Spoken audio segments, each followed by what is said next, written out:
guys, welcome to episode 1 of Down in the Bayou. My name is BayouSniper. I am a Pelicans collector on NBA TopShot and fan of the Pelicans, and I am active in multiple communities such as Collected and Connected and Badge County. Shout out those two communities. But I decided I wanted to start my own podcast to embrace, talk real hoops, talk real moments in the NBA TopShot community and in the NBA world. So a little background about me is I have been collecting for 1 year on NBA TopShot this past year, and it was absolutely magical.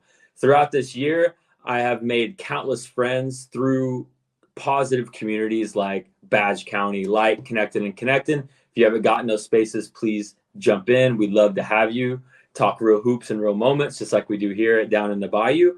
I've also met one of my favorite players from my favorite team, the New Orleans Pelicans, Trey Murphy, on my birthday through NBA TopShot. I've seen real NBA games through free tickets I've won on NBA TopShot. So if you are an NBA fan and you love hoops and you love making friends and being in a positive, awesome community and collecting things that you love, man, NBA TopShot is the place for you. First and foremost, I'm a hoop head. I'm not a crypto bro. I love basketball in any way, shape, or form, whether that's playing it. I'm a basketball coach by my profession, so I love coaching it. I love watching it, and I love collecting it, which NBA TopShot gives me that space to do. So I want to really embrace that positive community and talk hoops, because I don't think there's enough of us out there on the NBA TopShot community that are actually talking basketball, along with talking about NBA TopShot. I would love to do that. That's kind of why I started this podcast and this channel. Is I really want to talk real hoops and real moments. So I want to segment my episodes in two ways. One, talk about the NBA in general, what's going on with my Pelicans. If we have a guest, what's going on in their NBA team, how we think it's going to play out. And then on the other half, talk about NBA TopShot, what's going on in the space. So I figured bringing these two things together would be a great way to engage with the NBA TopShot community, give us some content, and reach more people out there that love basketball like we do. So I just want to kick it off by starting off with why my name is BayouSniper. I'm a New Orleans Pelicans fan, and that's my team. And my guy is Jordan Hawkins, the rookie from last year. UConn won a championship. He's our shooter. And I have dubbed him the BayouSniper, which is my moniker for my NBA TopShot username. I think Jordan is such a lost art in the NBA nowadays, which is he's a movement shooter. He doesn't need to put the ball on the floor to put the ball in the basket.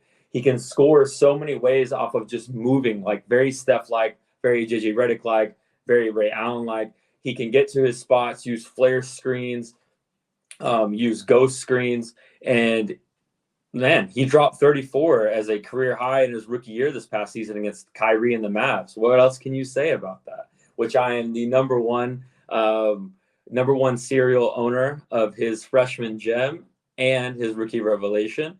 So number one on the leaderboard, always will be. Jordan Hawkins, number one fan. Also, our team is looking scary this year. We got DeJounte Murray as our point guard, which I'm super excited about, because ever since Lonzo, we really haven't had an elite point guard who can really pass the ball and distribute to others. CJ has been holding down the fort for us for the past couple of years, but that's not his position. He's a shooting guard.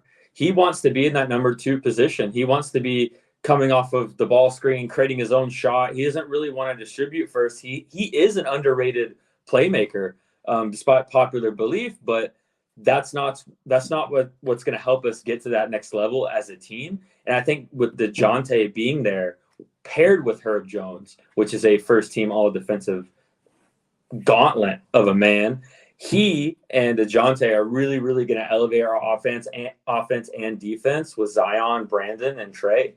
And speaking of Zion, man, I have a hot take for this guy this year. I think he's going to be top 3 in MVP voting this year. He's going to have a spectacular all-star season, MVP-type season. He's healthy now. He looks great in the summer. Seen him with the Jordan brand and in training camp and media day. He is looking amazing. And this translates on TopShot. If you look at his holo that was released last October against the first game against the Grizzlies, it was he dunked on Jaren Jackson Jr., posterized them, and then back-to-back he came back with a lob. That was his holo. Even though it's an amazing moment, and I'm also the proud jersey #1 serial of that moment, is he looked heavy in that moment. He did. It was a spectacular moment, always will be, but he did look heavy as usual. And then if you fast forward to his MGLE that was released in March against the Brooklyn Nets, where Najee Marshall threw the lob and he made that amazing lob, which I'm also the #1 jersey owner of that, which I burned for it, which we'll get into the Top Shot section later. If you look at those two moments side by side, so the Zion Holo in October and the Zion MGLE in March, it's two completely different players on the court. Zion in March he's skinny, he's fast, he's jumping high, he has so much energy, he can get to the rim at will, and he just looks like a completely different player compared to the Holo Zion in October. If you haven't seen those two moments, please check them out. You'll see what I'm saying. And this is the Zion we're getting this next season. He's in shape. He's motivated. He's on a vengeance tour. I really, since he is my favorite player, I feel like I do have to defend him, Mr. Xanos himself. Guys, he's only 24 years old. I know he's been in the league for a long time, and it feels like he has, but he's only 24 years old. That's how much generational talent and expectations this guy has and still has. He's 24 years old, and he's averaged 24 points per game on 60% field goal percentage damn near. That is an amazing feat. Whether you love him or you hate him, you have to give him his flowers and his roses for doing that at 24 years old. He is going to continue to dominate, and this season I cannot be more happy to see how we do because we have a real point guard in DeJounte.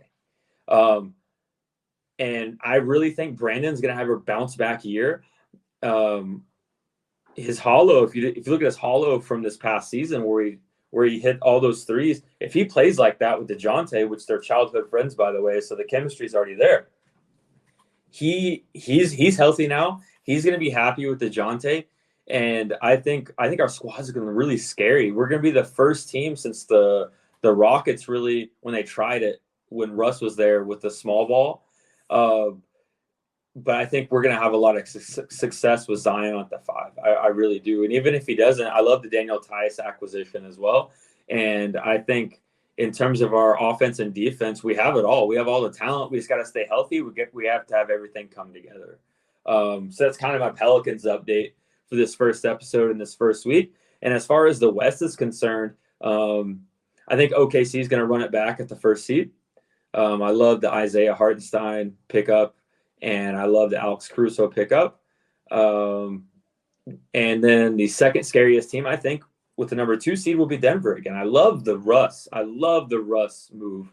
I think he is going to unlock more than people think on the offensive and energy end that they really needed, getting rid of KCP and not having Reggie Jackson or any of those guys. Russ is really, really going to elevate the Nuggets in ways that I don't think people understand, especially with him and Jokic on the floor together. That is going to be nasty. It's going to be nasty.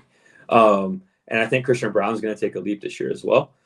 And then my dark horse pick is my Pelicans for the third seed. I really do think we're going to get the third seed this year. We're going to go to the Western Conference Finals against Denver. I know it's way too early and it's a biased take, but this is my take.